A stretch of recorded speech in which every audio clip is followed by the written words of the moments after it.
el que diseñó el cerebro nos dejó el manual de instrucciones. Si yo volviera a ser madre ahora, me tomaba un año entero sin trabajar. Es como si ya llevaba una mochila, me pongo 20 más, pero no te preocupes, saldremos de esta. Y eso te da una capacidad de estar aquí y ahora, que es para lo que nuestro cerebro está diseñado. ¿Qué estás intentando no repetir más? Esa felicidad que te prometen, ese descanso que te prometen, no está ahí. Bienvenida a este nuevo episodio del podcast. Hoy vamos a hablar con Izanami Martínez. Ella es antropóloga, experta en comportamiento humano y en neurociencia. Además tiene un recorrido increíble emprendiendo, ha abierto varias empresas, fue también la presidenta de la Asociación Española de Startups, cuenta con una comunidad de más de 600.000 seguidores, más de 700.000 personas se han formado con ella, es autora de un libro, te podría decir muchísimas cosas más. Pero lo que más me impresiona es todo su bagaje, toda su reinvención personal y lo que ahora está dando al mundo desde lo que ella misma ha vivido en sus carnes. Que no se me olvide decir que es mamá de 2 niños y sé que te vas a llevar muchísima inspiración de todo lo que nos va a compartir. Bienvenida, Izanami, ¿cómo estás? Muy bien. Mil gracias. O sea, para mí es como, estoy como una niña pequeña la noche de antes de Reyes por poder hablar contigo, compartir, y sé que al final de aquí van a salir cosas potentes o por lo menos que conecten, ¿no? Que este es el objetivo de este podcast.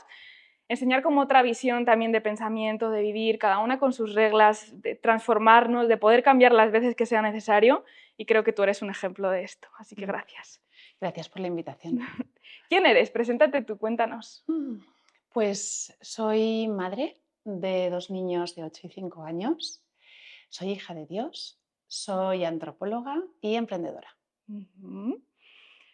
Potente lo que viene. ¿Qué dirías que han sido como esos puntos de inflexión más importantes en tu vida para convertirte en la mujer que eres a día de hoy? Pues todos los malos momentos que he pasado, todos los momentos que me han demostrado que viviendo según expectativas ajenas, lo único que estaba consiguiendo era destruirme a mí misma y que estaba buscando la paz y la felicidad en lugares en los que, aunque culturalmente me decían que estaban ahí, cuando llegabas no había nada. Bueno, al final lo sencillo es seguir ese camino, ¿no? Y hasta que no te das cuenta realmente de, vale, ¿desde dónde estoy haciendo todo esto? Yo creo que es un poco el camino de todos, o por lo menos de los primeros años de nuestra vida. ¿Cuándo comenzaste a emprender y qué significó también para ti abrirte a ese mundo que creo que nos enseña mucho de nosotras mismas, ¿no? Pues yo empecé súper joven. De hecho, el primer trabajo que tuve enseguida lo convertí en un emprendimiento. Pero yo creo que en mi caso esta pregunta que se hacen las personas de emprendedor, ¿se nace o se hace? Yo creo que las dos cosas son posibles. Hay personas que igual no nacen con ese espíritu emprendedor, pero que luego son unos emprendedores fantásticos. Pero yo soy de las que creo que no valgo para trabajar por cuenta ajena. Porque al final emprender es el único trabajo que me permite aprender al ritmo que quiero aprender, probar cosas nuevas, conocer gente diferente, tener el control de mi tiempo y poder hacer cosas que estén alineadas con mis valores. Y como también es algo que empecé a hacer desde el principio, los pequeños periodos en los que he estado trabajando por cuenta ajena, me parecía todo tan lento, tan burocrático, tan pastoso, que pues eso, duraba 2 meses y volví a emprender. Me siento muy identificada, además, bueno, yo no he trabajado por cuenta ajena, solo estuve 3 meses de prácticas y dije, vale, esto es lo que no quiero para mi propia empresa, o sea, no quiero hacer esto a mis trabajadores. Y sí es verdad que al final te vas construyendo en ese camino, ¿no? Que no es, naces sabiéndolo todo. En el mundo del emprendimiento también hay como ahí un vacío, o yo lo considero, como que no se comparte mucho cómo arrancar, cómo empezar, cómo enfocarte. De todo lo que has abierto, de todos los emprendedores también a los que has podido acompañar, porque también estuviste ahí en una etapa, ¿no? Sí. ¿Qué consideras que es lo más importante para crear un negocio que realmente te represente y respete tu vida? Para crear un emprendimiento como el que tú describes, es fundamental conocerse a uno mismo.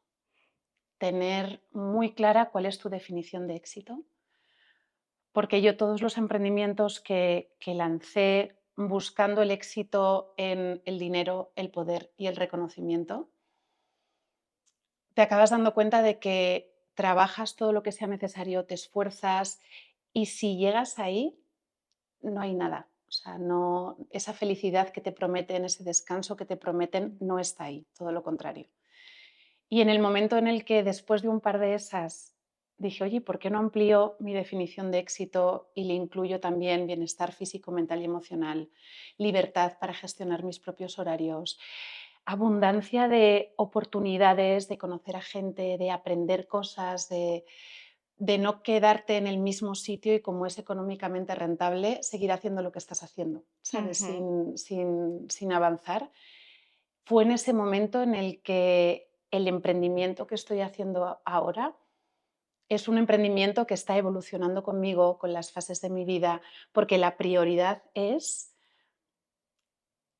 que yo esté bien, que esté en el lugar en el que necesito estar física, mental y emocionalmente para poder aportar valor. Ujú. ¿Y qué tuvo que pasar para darte cuenta de esto? Porque al final la inercia nos lleva por otro camino, ¿no? Total. Imagino que eso no fue desde el primer momento. ¿Qué tuvo que suceder en tu vida como para darte cuenta de, vale, el dinero está bien, el éxito, Ujú. mi vieja imagen de éxito era esa, pero ya no va por ahí? Ser madre, ser madre. Y además, por un montón de casos que conozco, sé que para las madres específicamente, todo tu proceso de irte culturizando, de irte adaptando a las normas de la sociedad y asumiendo las creencias culturales como propias, se encuentra de frente con tu biología, con lo que te pide el cuerpo, te pide el corazón, te pide el alma, que es estar con ese bebé todo el tiempo que puedas. Aunque tengas conflictos internos como tenía yo al principio de es que yo tendría que estar mandando mails, es que no estoy siendo nada productiva, y luego lo miras hacia atrás y dices que no estoy siendo productiva. O sea, estoy criando a un ser humano que es la cosa más importante y más difícil que voy a hacer en mi vida. Pero es un punto muy bonito porque en el momento en el que la biología llega, se asienta y nos empieza a pedir lo que realmente necesitamos, es duro porque tienes que romper toda una construcción mental que tienes de quién eres y quién tienes que ser para ser válida, pero antes o después te rompe y te permite encontrarte con quién eres, qué hay debajo de la americana del éxito, del dinero y de los tacones, y cómo siendo esa mujer es como vas a ser feliz y vas a aportar valor a los demás. Total. Y esto de la americana me siento hiper identificada porque en mi etapa de diseñadora era eso, ¿no? Era como yo me pongo mi americana, mi look de diseñadora y ahí tengo mi identidad y tengo como mi autoridad. Pero de repente te quitas todo eso y es como, vale, ¿y ahora qué? Es que realmente eso no es lo importante, ¿no? En una Claro. persona. ¿Quién eras tú antes de ser madre? Si tienes que recordarte y definirte en ese momento o qué era importante, tus valores ahí, ¿cómo lo dirías? Pues era una persona súper ambiciosa, muy soberbia, estaba convencida de que era superior al resto de las personas porque era más inteligente, porque todo lo que tenía lo tenía porque me había esforzado muchísimo, porque había trabajado un montón y porque yo me lo merecía y yo me lo había ganado. Y que vivía asustada realmente porque ese no tener el control, sobre todo en el emprendimiento, todos los cambios sociales y económicos y políticos que hay, somos los primeros que recibimos el golpe, porque no solemos tener activos con los que amortiguar, tenemos nóminas que pagar, tenemos menos ahorros, entonces era una sensación de vulnerabilidad, de indefensión que con esa soberbia y con esa ambición la tapaba. Y el creer que yo tenía el control de todo me hacía sentirme más segura en mitad de una tormenta continua. Yo creo que muchas podemos decir que hemos estado ahí. Mm. Además, cuando acompaño a mamás emprendedoras, también veo mucho el tema del control, ¿no? Yo creo que es algo que se Sí. repite mucho en las mujeres, porque parece que si estoy controlando todo lo externo ya nada malo puede suceder, Ujú. cuando en verdad la mayor tormenta viene desde dentro también. Total. En todos esos puntos también de cambio de negocio, de reinvención en mi vida, de maternidad, ¿en qué te anclavas tú? Como para sentir esa seguridad que también necesitamos, aunque perdamos el control de lo que está pasando. Uf. Em, Me anclaba mucho al conocimiento, a entender las cosas intelectualmente. Ujú. Que es verdad que todos los años, pues Bosco tiene ahora 8 años, los últimos 6 empecé a intentar entender intelectualmente más que emocionalmente todo lo que me estaba pasando, porque me estaba pasando. Y la verdad que estoy súper agradecida porque todo eso me llevó a estudiar neurociencia, a estudiar comportamiento humano, sobre el sistema nervioso. O sea, mi cerebro necesitaba comprender por qué, si había hecho todo lo que me habían dicho que tenía que hacer para ser feliz, no lo había conseguido e incluso había perdido la capacidad biológica de serlo, porque solo me sentía bien con antidepresivos, ansiolíticos y todo ese tipo de cosas, ¿no? Y es verdad que esa parte intelectual de entenderlo todo me movió a acumular muchos conocimientos que me han servido muchísimo y que ahora además cuando los comparto en redes o en empresas o en cursos o lo que sea, ayudan también a mucha gente. Pero la paz auténtica de estar en mitad de la tormenta y sentirme acompañada y sentirme segura, eso solo lo he conseguido con Dios. Quiero que nos cuentes un poco más de esto porque, bueno, yo soy una persona que me considero muy espiritual, Ujú. no me considero de ninguna religión, pero cuando tú lo compartes y hablas desde ahí, me remueve por dentro, ¿no? Entonces, ¿qué ha sucedido en tu vida para tener esa conexión con Dios, de venir de un camino que quizá no lo tenías presente a que Ujú. ahora sí? Y bueno, también abrir otra visión, ¿no? A esto. Claro.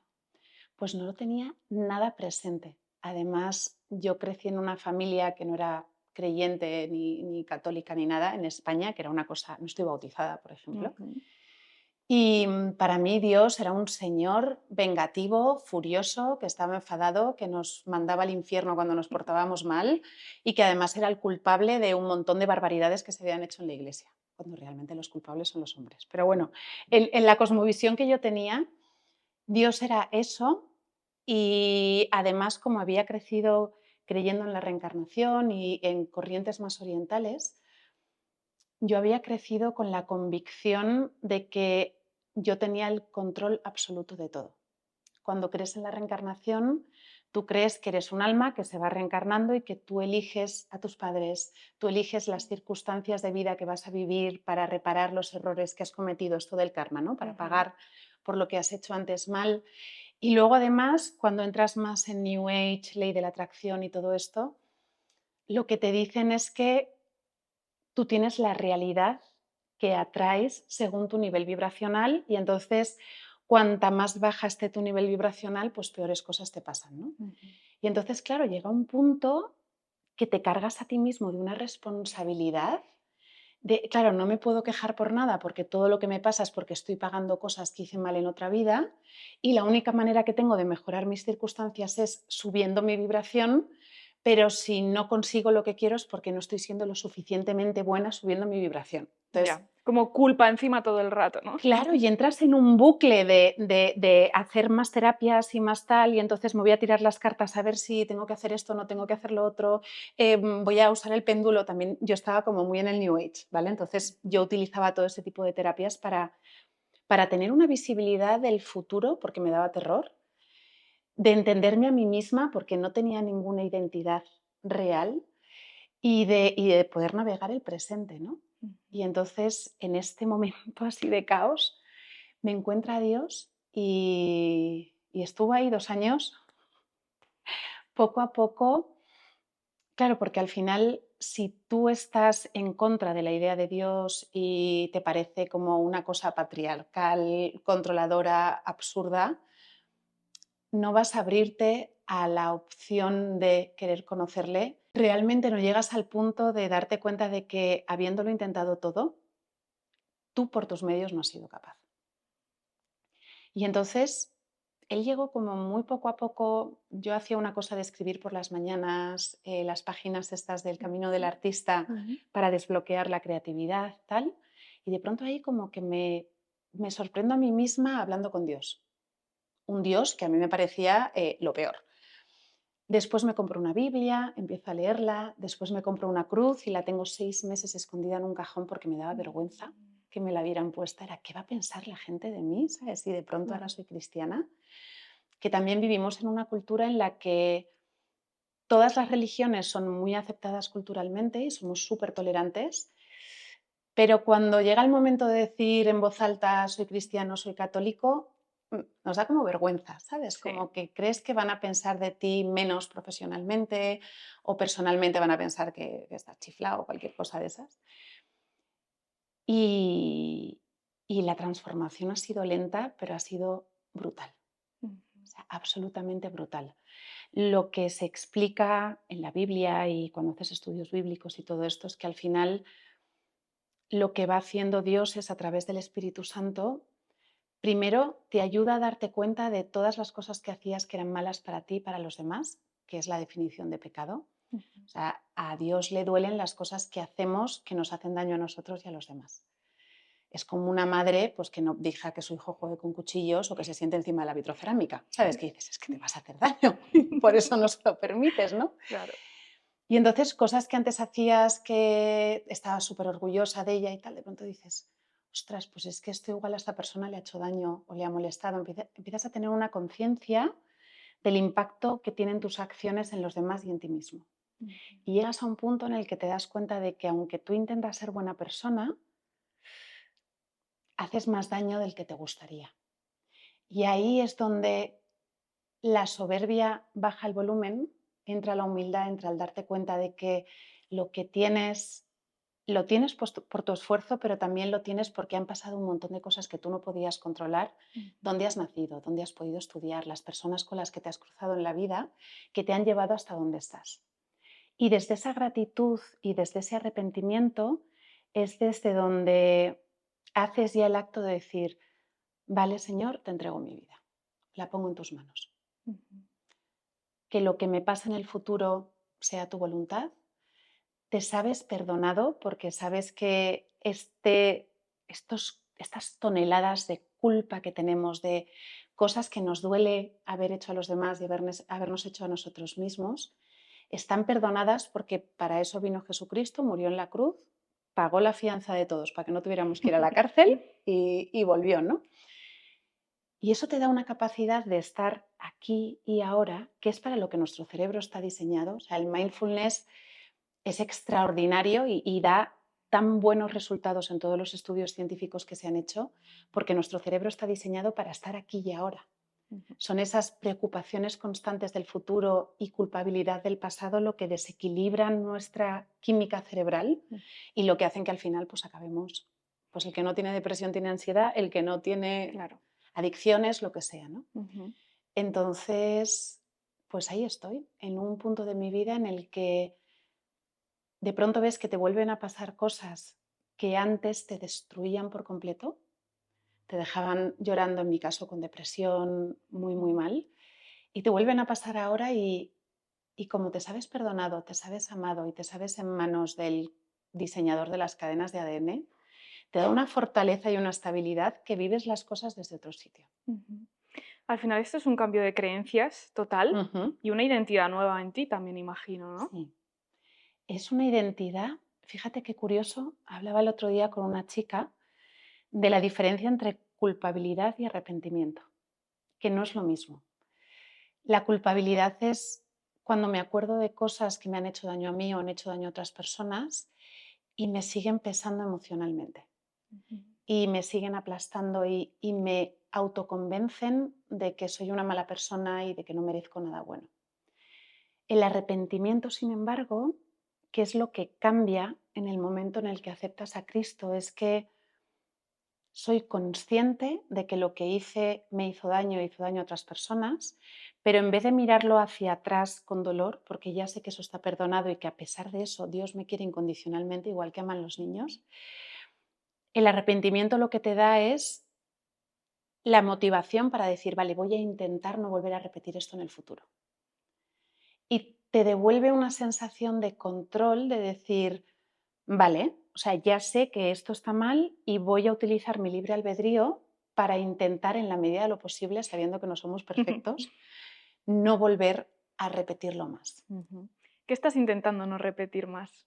Uf, todo. O sea, sigo luchando con la pereza, con la procrastinación, con la rabia, la ira, con gritar, con contestar mal, con ser una olla express que se lo calla todo, todo, todo y permite que le hagan cosas que le hacen daño, ¿sabes? Ujú. Que a veces en lo de amar al prójimo como a uno mismo amamos más al prójimo de lo que nos amamos a nosotros mismos y Ya. permitimos cosas que no deberíamos de permitir. La soberbia, o sea, el creerme mejor que las personas que me rodean, el creerme que merezco una vida mejor que los demás, que tengo más porque soy mejor. La vanidad, el darle muchísima importancia a mi aspecto físico, a cómo me percibe la gente y el miedo. Eso es súper potente porque la frase que más se repite en la Biblia es no tengáis miedo. Ujú. Y además se repite 365 veces. Y es que cuando empiezas a estudiar neurociencia, comportamiento humano, el funcionamiento del cerebro, te das cuenta de que en la mayoría de los casos la razón subyacente de los trastornos mentales, esa falta de equilibrio, es el miedo. Es cuando cronificamos el estado de lucha-huida y tenemos ansiedad, tenemos estrés. Cuando el cerebro determina que ni luchando, ni huyendo, ni sometiéndonos vamos a superar ese peligro, se activa el dorsal vagal, que son las bases biológicas de la depresión. Y cuando te das cuenta de todo eso, dices, ostras, claro, es que el que diseñó el cerebro nos dejó el manual de instrucciones y nos repitió hasta la saciedad que intentáramos no tener miedo. Y es muy difícil no tener miedo en una sociedad que está diseñada para que lo tengamos. Para infundarnos miedo constantemente y que al Así es. final estemos bloqueados también, ¿no? Claro, porque en el momento en el que entras en el modo de supervivencia, en el momento que tu cerebro decide que tu vida corre peligro, activa el mecanismo que tenga automatizado para poner todo el foco en sobrevivir. Ujú. Y ahí nos volvemos súper egoístas, dejamos de colaborar, perdemos creatividad, acceso a la creatividad, a todas las funciones realmente ejecutivas del cerebro. Un ejemplo muy fuerte pero muy real es que no sé si has escuchado que es súper peligroso intentar rescatar a una persona que se está ahogando, porque en ese momento esa persona te hunde y si te tiene que ahogar a ti para Mm. sobrevivir, ella lo hace. Y esa persona no es una asesina ni se levantó esa mañana diciendo voy a matar a alguien, Ya. pero su cerebro está en tal punto de supervivencia que es o tú o yo. Es como que el miedo saca lo peor que tenemos Así dentro, es. ¿no? Ese instinto de supervivencia de pase lo que pase, pero yo voy a salir de esta. Exacto. Y eso lo hacemos ahogándonos en una piscina, pero lo hacemos igual en un trabajo, lo hacemos en nuestras relaciones familiares, con nuestros amigos, en nuestro entorno social. Entonces, cuanto menos miedo tenemos, cuanta más paz tenemos, más capaces somos de conectar con todas esas capacidades elevadas y ser de más servicio y de más valor a los Ujú. demás. ¿Cómo haces tú para no quedarte anclada en ese miedo? Y aunque supongo que también lo sentirás como persona Ujú. humana que eres, ¿no? Sí, Pero para utilizar ese miedo a tu favor y no en tu contra. ese miedo, o sea, realmente el miedo es una emoción súper necesaria. Sin miedo, los niños no sobrevivirían. O sea, ya podríamos estar las madres corriendo detrás de ellos, pero se tirarían por ventanas, por Sí. escaleras, o sea, se pondrían a jugar con escorpiones Mm. y nos quedaríamos sin hijos. Pero claro, el problema, como con todas las emociones realmente, es cuando se cronifican más allá del periodo para el que están diseñadas. Entonces, un poquito de adrenalina antes de subir a un escenario te ayuda, ¿no?, a estar más despierto y a hacer las cosas mejor, pero cronificarlo es lo que te hace daño. Al final, el cerebro no distingue entre lo que piensas y lo que pasa. O sea, si yo pienso que mañana voy a discutir con una persona con la que voy a tener una reunión, y entonces él me va a decir y yo le voy a decir y entonces me va a gritar y yo lo voy a gritar. Además, normalmente nuestra imaginación va más allá de la Siempre es realidad peor de lo que sucede luego, sí. y nos pasan unas cosas en nuestra cabeza que son impresionantes, ¿no? Total. Pero claro, tu cerebro al final, ante esos inputs internos, está reaccionando con conexiones neuronales que tienen consecuencias hormonales. Y esas consecuencias hormonales recrean estados de supervivencia. Igual estás en el sofá de tu casa o estás tranquilamente conduciendo. Entonces, ese controlar los pensamientos, de decir, vale, esto que estoy pensando ahora, esto que me estoy haciendo a mí misma ahora, porque me estoy poniendo en una situación en la que me gritan, me pegan, me humillan, lo que sea, ya sea anticipando o recordando, ¿por qué me lo estoy haciendo? ¿Para qué? O sea, ¿qué utilidad tiene el que yo empiece con el run run? Sobre todo cuando recordamos. Porque es verdad que hasta cierto punto anticipar el futuro y preparar estrategias es muy útil, es una funcionalidad de nuestro cerebro que nos ayuda mucho. Recordar cosas que ya han pasado una y otra vez, revivirlas, no nos aporta absolutamente ningún valor. Ujú. Entonces, ese conocimiento del impacto negativo que tiene el miedo nos ayuda a recuperar la presidencia de nuestro cerebro y decir, vale, te agradezco el abogado del cerebro que me avises de todos estos peligros que pueden ocurrir, ya me he leído el informe, ya, fin de la reunión. O sea, vamos a recuperar el control y vamos a centrarnos en el aquí y en el ahora, que es donde realmente tenemos que estar poniendo nuestra atención. Al final esto también es súper importante para la salud mental, de lo que tú también hablas muchísimo, ¿no? Así es. ¿Has atravesado o sigues atravesando una depresión? Y esto es un tabú. Esto es un tabú en la sociedad, pero ya si nos metemos dentro de los negocios y dentro de la maternidad, explota, ¿no? ¿Cómo es estar ahí? ¿Cómo es vivirlo? Y sobre todo, ¿cómo es tomar la valentía de decir, esto no me va a limitar, esto lo voy a compartir y voy a romper límites también, ¿no? Porque le puede estar sucediendo a un montón de personas y no se está visibilizando. Es impresionante porque yo siempre he sido en general súper expresiva de las cosas que me estaban pasando. No sé, Dios me dio ahí una valentía de la gente te dice, pero no te da miedo compartir esto, no te da vergüenza. Y yo no sé si fueron todos esos años de bullying en el colegio, en el instituto, que ya es como, mira, ¿sabes? O sea, No hay nada que perder. no hay nada que perder. Ya he sido una pestada social, ya sé que no te mueres y no te pasa nada por serlo y como que desactivas ese miedo en el cerebro. Pero como muy bien decías, cuando tú cuentas por lo que estás pasando, también lo resignificas, ¿sabes? De lo estoy pasando súper mal, pero ostras, si el escucharme hace que alguna persona se sienta menos sola o igual se dé cuenta de que quizá necesita buscar ayuda, ya, ¿sabes? Ya se le da un sentido a lo que estás pasando. Claro. Pero no, o sea, en redes sociales es una cosa y te das cuenta de que específicamente con la salud mental, todas las personas, casi todo el mundo, se sienten capacitadas para opinar, validar, invalidar, dar consejos, enjuiciar lo que sea. O sea, personas que te dicen, porque yo pues conté públicamente que estoy tomando medicación, porque en mi caso es una depresión ya endógena, que los receptores de serotonina han perdido la sensibilidad y entonces, aunque me estén pasando cosas buenas y esté produciendo serotonina, mi cerebro ya no la procesa. Entonces, en el momento que mi cerebro ya no la procesa, la tristeza es continua. O sea, estás triste todo el día, pase lo que pase. Y en mi caso, la medicación, pues desde me resistí a tomármela todo, o sea, estuve una semana y media luchando, pero es verdad que desde que me la estoy tomando estoy muchísimo mejor.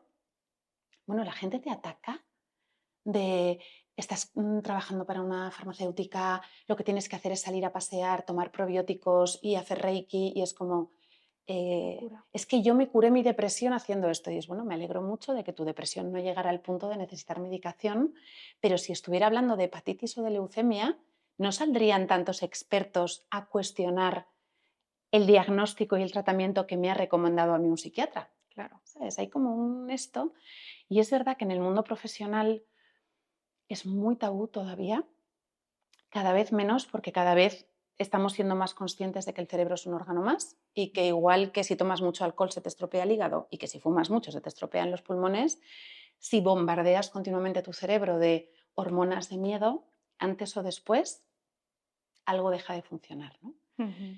Pero ahí yo es igual que con la fe, o sea, me decían, pero es que si dices que tienes depresión, tus clientes no te van a contratar. O sea, igual las empresas van a decir, oye, pues esta chica que está con depresión, mejor no la contratamos porque y si Claro. cualquier cosa. Pero bueno, digo, si tuviera diabetes lo contaría igual y mis clientes contarían con que voy con mi insulina en el bolso, que me sé regular la enfermedad y que no me va a dar un... y que si te da, pues te dio el chungo en esto, Claro. ¿no? Y con la fe fue igual, o sea, me decían, pero es que ni se te ocurra empezar a hablar de tu fe en redes porque es que todo lo que has construido profesionalmente hasta ahora lo vas a perder por completo, ¿no? Y pues estas cosas que hace Dios, que fue como, tira, y digo, pues tiro. Y todo lo contrario, porque al final en LinkedIn sobre todo, que es una red social más profesional, las personas fue como un movimiento de, ostras, gracias por visibilizarlo, yo también soy cristiano y me da vergüenza decirlo en el trabajo, tal, no sé qué. Y en Instagram fue la explosión absoluta. Ujú. Al final es cierto que el tema de las redes sociales, bueno, para todas suele ser un bloqueo, ¿no? Yo me doy cuenta de mucho esto, que yo misma lo he vivido, obviamente. Yo empecé en redes con 17 años, o sea, al final he visto todo, como toda la evolución de las redes, ¿no? Y es un limitante, pero también es una puerta abierta al mundo, ¿no? O sea, qué bonito poder compartir un mensaje que conecta con personas que a lo mejor no lo están compartiendo con nadie. Al final esto, ya mirando la parte más estratégica, también refuerza tu marca personal. O sea, una empresa que te contrate por lo maravillosa profesional que eres y por todos tus conocimientos, también está contratando una persona, ¿no? Y yo creo que ahora más que nunca también miramos esa otra parte. O sea que, ya te digo, me parece súper valiente y necesario que lo hagas así. Vamos a volver un poco al tema de la maternidad. ¿Qué supuso para ti a nivel vital ser madre y cómo todas las decisiones que has ido tomando después de eso? Supongo que la maternidad habrá sido también como el centro, ¿no? O vale, mi negocio, mi vida va a ir por aquí, pero ya soy madre y eso ya no va a cambiar y eso de Total. aquí para adelante aún más, ¿no? ¿Cómo lo has hecho tú o cómo has encontrado ese equilibrio que muchas veces nos prometen o nos prometemos y que no es tan fácil? Pues la maternidad, yo creo que nos pasa a todas que te da un vuelco a las prioridades y te reorganiza totalmente las prioridades. Tardas más o menos en luchar contra eso, en intentar seguir esta idea del mundo de se puede ser madre a tiempo completo, profesional a tiempo completo, deportista a tiempo completo y cuidarte a tiempo completo, que es como, no. Estar perfecta en todo Estar eso y o ser la sea, mejor. claro, y encima hacer una crianza positiva y gestionar tus emociones y hacerte un curso de no sé qué, y es como, mira, no se puede. Y a mí me costó mucho, porque yo al principio decía, ostras, es que si no estoy llegando a ser buena madre, buena profesional y buena persona, es porque algo estoy haciendo mal. Esa culpa otra vez, ¿no? Claro, Que esa nos culpa ponemos. otra vez de, oye, en teoría yo veo, y esto ahí las redes sí hacen un poco de daño, de yo veo mamás en Instagram que lo hacen todo y si yo no puedo tener la casa como tiene esa, que igual está apuntando al rincón del salón que está ordenado y todo lo demás es un caos como en mi casa, pero al principio es culpabilidad y luego ya llega un punto que dices, mira, y si hay mujeres que están haciendo todo a la vez, me da igual, yo no llego. Y ahí ya es cuando empiezas a reajustarlo todo, ¿no? Y en mi vida profesional fue casi inmediato, o sea, a los 6 meses dejé la startup que tenía de telemedicina con una farmacéutica, dejé la presidencia de la Asociación Española de Startups y ya, dije, o sea, todavía cuando estoy con mi bebé me siento culpable y me siento mal por no llevar la americana y tal, pero no puedo más, o sea, no puedo más porque voy a petar, ¿no? Y ahora toda la realidad profesional que he ido construyendo ha sido alrededor de poder cerrar el ordenador a las 4 de la tarde, recoger a mis hijos al colegio, pasar con ellos toda la tarde, acostarles y a las 8:30, si hace falta, seguir trabajando. Entonces, cualquier oportunidad, cualquier oferta, cualquier cosa que no me permitiera respetar eso, automáticamente no entraba en la lista. Como persona, que esto me imagino que te habrá pasado a ti también, nos pasa una cosa muy dura, que es que todos esos yo nunca de yo nunca hablaré a mis hijos como me hablaron a mí, mis hijos Sí. nunca les dejaré el móvil en una sobremesa, todos esos yo nunca, y luego te los empiezas a comer porque a mí me pasaba que, sobre todo cuando estaba cansada, estaba estresada, me escuchaba a mí misma gritándole a mis hijos las cosas que prometí nunca gritarles porque yo sé lo que duelen.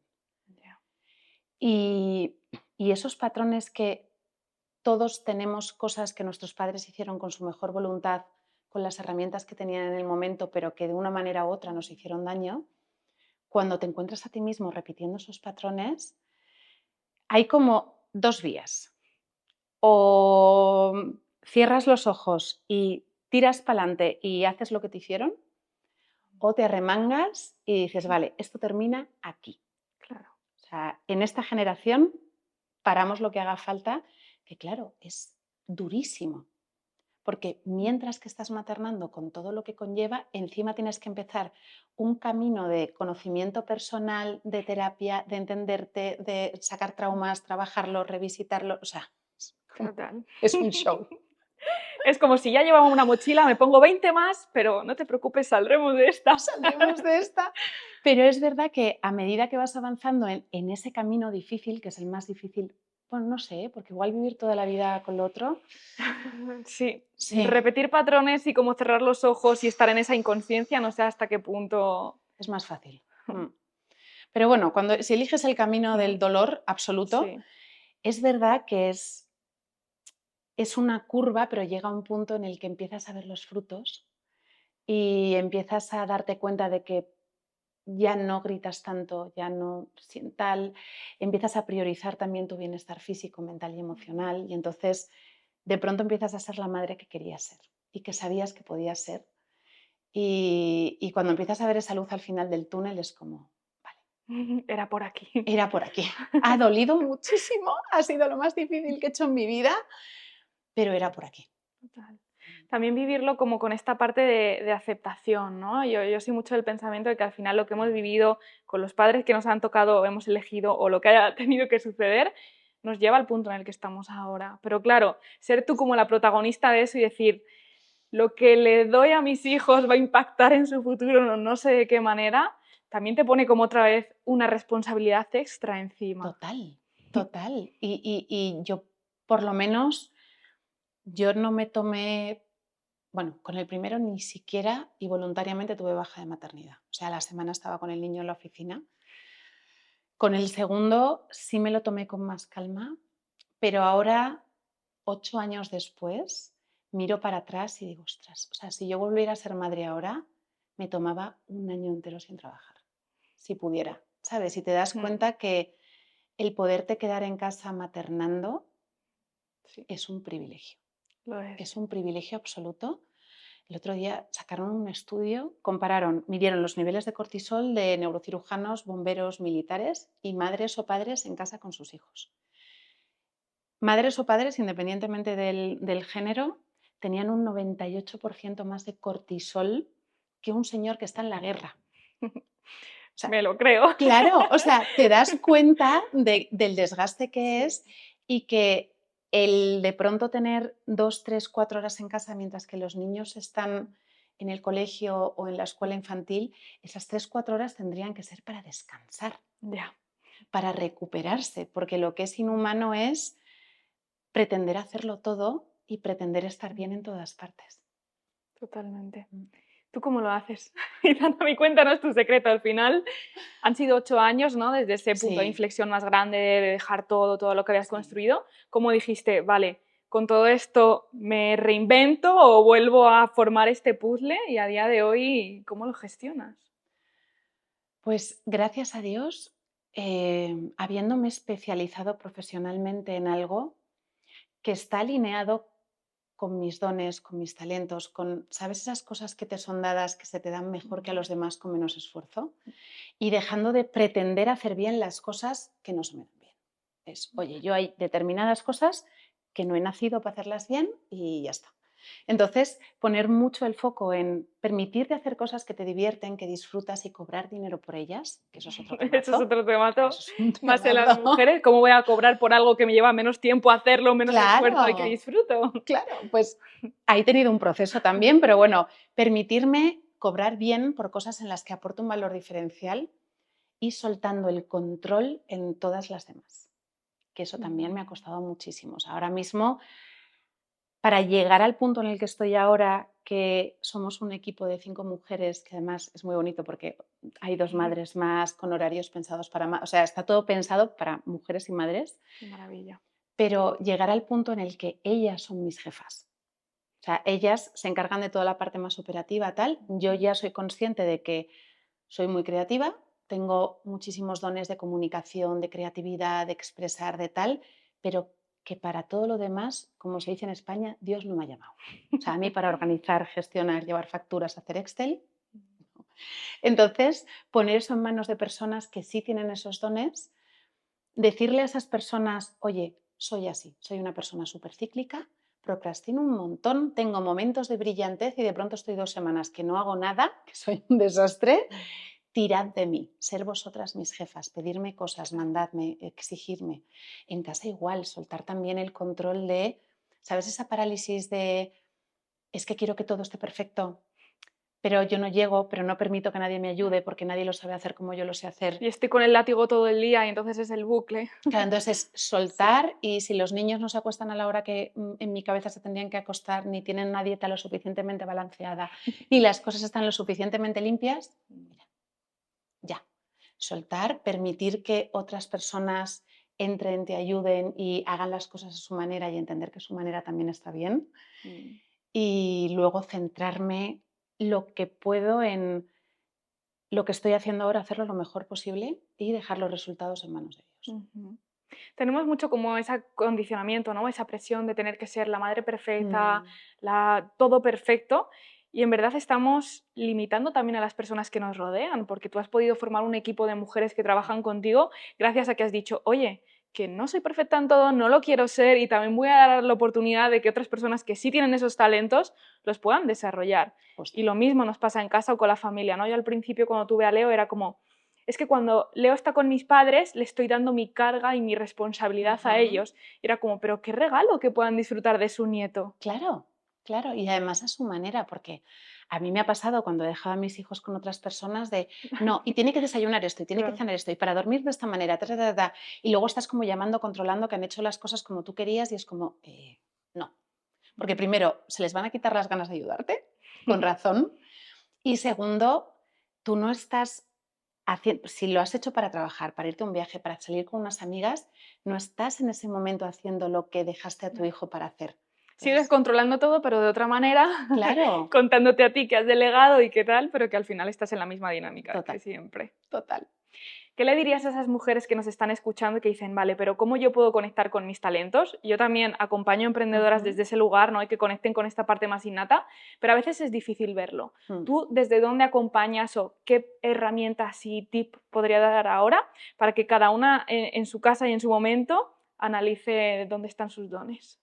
Pues un ejercicio súper bonito es empezar por hacer un listado de todas tus habilidades, que toma su tiempo, pero desde programas de software que manejas idiomas a habilidades más transversales que igual no aplicas en el trabajo, pero que sí desarrollas en tu vida personal. Capacidades de organización, de negociación, igual no negocias en el trabajo, pero estás en una dinámica familiar en la que eres la mediadora entre dos partes de la familia y te pasas el día haciendo negociaciones y cosas, ¿no? Entonces, hacer un listado de todas tus habilidades y después, sobre ese listado, empezar a ver cuáles de ellas has aprendido más rápido en menos tiempo. De pronto, oye, pues si yo me apuntara a un curso de Excel con otra persona, yo me esforcé 200 y conseguí resultados de 50 y la otra persona al contrario, y de pronto voy a un curso de interpretación o de comunicación o de lo que sea, y yo esforzándome lo mismo consigo mejores resultados, ¿no? Y eso es muy difícil de identificar porque a mí, por ejemplo, como madre me cuesta mucho, de pronto ves que un hijo tuyo, hay una materia en el cole que le cuesta más, va más justito, y el resorte automático es, vamos a ponerle refuerzo en esto. En vez de decir, oye, pues si a mi hijo, por ejemplo, mi hijo escribe súper bien, le encanta escribir, le encanta leer, le encanta no sé qué, decir, oye, ¿por qué no ese tiempo y esos recursos los destino Claro. a potenciarle eso, a apuntarle a clases de algo que le permitan desarrollar su don, ¿no? Bueno, otra cosa es que ya esté suspendiendo y necesite ayuda, ¿no? Pero a veces de pronto quieres que sean tan homogéneos que en el momento que ves que tu hijo hay algo en lo que no va a ser perfecto, ¡pum!, le pones refuerzo de lo que sea. Es como, no, deja al niño, pues si el resto de su vida en, yo qué sé, en historia va a sacar 5 pelados, pues que saque cinco Bueno, claro. pelados. Pero si puede tener la capacidad de desarrollarlo eso, lo otro, ¿no? Y ser un 10 ahí, pues oye, tiene Claro. más Y a posibilidad, nosotras claro. mismas nos hacemos lo mismo. De, Es ay, voy a verdad. poner el foco en esto que me cuesta más y entonces me voy a hacer un curso de no sé qué o me voy a... No, o sea, no, con que seas un 5 en eso y seas funcional, vas. Y si ni siquiera eso, si lo puedes delegar y se puede encargar otra persona y confías en ella, ya estás, ¿no? Entonces, identificas tus potenciales y luego el tercer punto es la pasión. Porque claro, yo por las habilidades que tengo muchos años de experiencia en ventas, tengo el don de la comunicación, por lo cual hace que se me dé muy bien vender, pero me aburre soberanamente. O sea, me aburre, me cansa, me desgasta, entonces si solo me quedo con qué cosas se me dan mejor que a los demás con menos esfuerzo y dónde aporto más valor, pero no tengo en cuenta las cosas que me apasionan y me divierten, a medio plazo me estoy condenando a estar quemado, cansado, agotado, desgastado. Igual estoy ganando mucho dinero o estoy aportando mucho valor a los demás y estoy haciendo un trabajo súper bonito que todo el mundo me dice, ay, es que ayudas muchísimo a la gente, pero es que igual no te apasiona lo que haces, no te Claro. divierte. Entonces es ese último punto de conexión de decir, vale, ¿qué cosas cuando las estoy haciendo se me olvida comer, se me olvida dormir, me puedo entrar, ¿sabes esto que entras en esa burbuja y empiezas a hacer algo Como ese punto de flow que todo puede estar pasando, se puede caer el mundo, pero yo estoy aquí conmigo en lo mío. Eso es. Entonces, cuando encuentras esas tres cosas, ahí es donde, claro, la recomendación nunca es, y eso a mí me pone enferma porque hay como personas que ganan dinero diciéndole a las personas de no, la solución de todos tus problemas es que dejes tu trabajo y emprendas. No. Es como, no, Tirarte a la piscina no, con cocodrilos no, no es lo más inteligente. no. O sea, la idea es de, desde donde estás ahora mismo, busca en tus actividades diarias en cuáles podrías aplicar ese punto fuerte o esos puntos fuertes que has identificado y empieza a hacer más de eso. Pues de pronto igual en tu empresa ofrécete para organizar un evento o para organizar algo y empieza ahí a practicar y empieza a aportar valor y empieza a asegurarte de que ese valor que estás aportando se vea, se comunique, se conozca.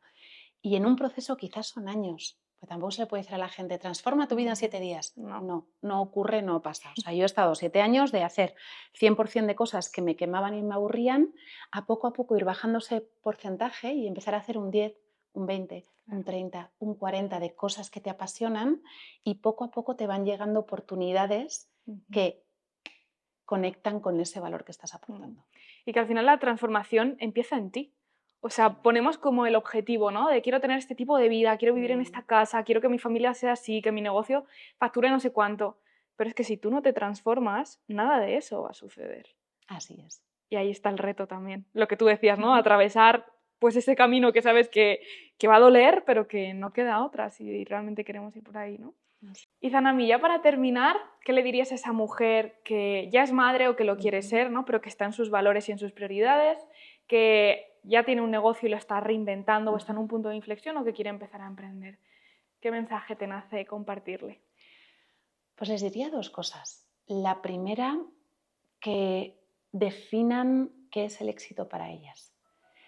Que más allá de toda esa expectativa social de tener dinero, de tener reconocimiento, que vean si ahora mismo ellas necesitan añadir bienestar, añadir libertad, añadir que igual esté alineado con sus valores o que tengan oportunidades de seguir aprendiendo, para tener un punto claro hacia el que caminar.